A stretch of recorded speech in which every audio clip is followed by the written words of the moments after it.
You know how your phone recognizes your face? Or how Netflix just knows exactly what movie you're in the mood for? Well, it's not magic. It's actually a hidden language, one that translates our super complex world into these simple, really elegant building blocks. And today, we're going to learn its alphabet. So here's the core problem, right? It's all about translation. How do we take all the richness of our world, the colors in a picture, the real meaning behind a search, the whole vibe of a movie, and turn it into something a machine can actually understand? It sounds kind of impossible when you think about it. But the answer, like all of the most powerful ideas, really starts with something surprisingly simple: a single building block. And as you're about to see, these little pieces are used to build the entire digital world we live in every single day. Okay, so our first step is to learn the basic language of data. And the very first word in our new vocabulary, it's the vector. So let's dive right in. What is a vector? At its heart, it's just a list of numbers. Seriously, that's it. So for example, the vector 4, 3 is just a list with two numbers, and it could represent literally anything. Coordinates on a map, how you rated two different movies, maybe even the firing rates of two brain cells. It's this incredibly simple but super powerful way to just package information. And this is where it gets really interesting, because a vector is more than just a list of numbers on a page. It has a real physical meaning. We can actually visualize our vector 4, 3 as an arrow on a graph. It starts at the center, and it points to the spot where x is 4 and y is 3. And this little arrow has two absolutely crucial properties: a length, which we call its magnitude, and of course, a direction. And figuring out that length or magnitude is way simpler than you might think. We just use, get this, the Pythagorean theorem from high school math. You just square the parts, so 4 and 3, that gives us 16 and 9. Add them up, you get 25, and the square root of that is 5. And that's it. That's our vector's magnitude. Now this really highlights a key difference. A regular number, what we call a scalar, just has magnitude. Think about speed, 100 kilometers per hour. But a vector has both magnitude and direction. So that's velocity, 100 kilometers per hour, north. That extra piece of info, the direction, that's what makes vectors so incredibly useful.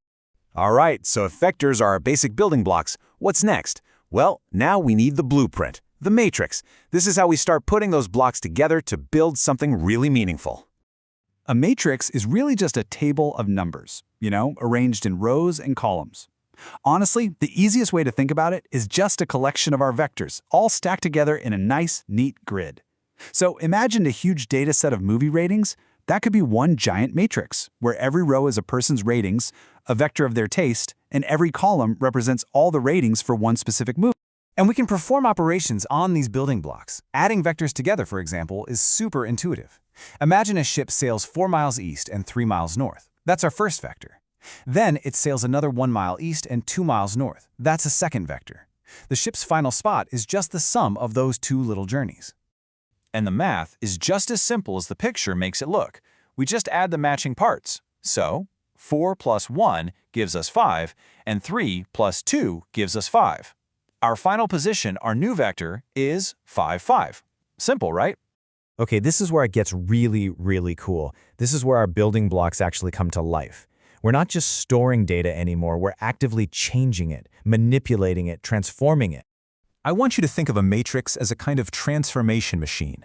You feed a vector into it, the machine applies a set of instructions through multiplication, and boom, it spits out a brand new, totally transformed vector. The matrix is the function, the vector is the input. This whole process is called matrix vector multiplication. But all that really means is that the instructions that are packed inside the matrix's rows get systematically applied to the vector we put in. It's a very specific, defined process that combines the two to give us a predictable result. And the result? Well, it's basically magic. Our original vector, the 4, 3 we started with, has been completely transformed. It's now pointing at -3, 4. It has the exact same length as before, but it's been rotated a perfect 90 degrees counterclockwise. See? The matrix didn't just store data, it performed an action. It literally rotated our vector in space. And rotation is just the beginning. It's not even close. By picking the right matrix, you can do almost anything. You can scale a vector up or down, you can stretch it, you can squash it, you can skew it, you can flip it completely upside down. Matrices are like the ultimate Swiss Army knife for manipulating data. So, okay, we can rotate and stretch arrows. That's neat. But how does that help Netflix recommend my next favorite show? The secret isn't just in using the matrices, but in understanding what they're actually made of. We do this through something called matrix decomposition. Now, it sounds complicated, but it's like taking a complex machine and carefully taking it apart to see its fundamental components, the gears, the levers, the springs. By breaking a matrix down into simpler, special kinds of matrices, we can understand its essential properties. What does it rotate? What does it stretch? And by how much? And that is the key that unlocks everything. By taking apart these giant data matrices, we can build the incredible technologies we use every day. We can find the most relevant documents for your search. We can uncover those hidden taste factors in movie ratings to make great recommendations. We can compress images, or even teach a computer to recognize a handwritten number. It's all built on these same ideas. This entire process, from vectors to matrices to breaking them down, is the foundation of what we call data mining. It's the art and the science of finding those hidden patterns, the really useful information that's buried inside these massive collections of numbers. So, we've just learned the alphabet and the grammar of data's native language.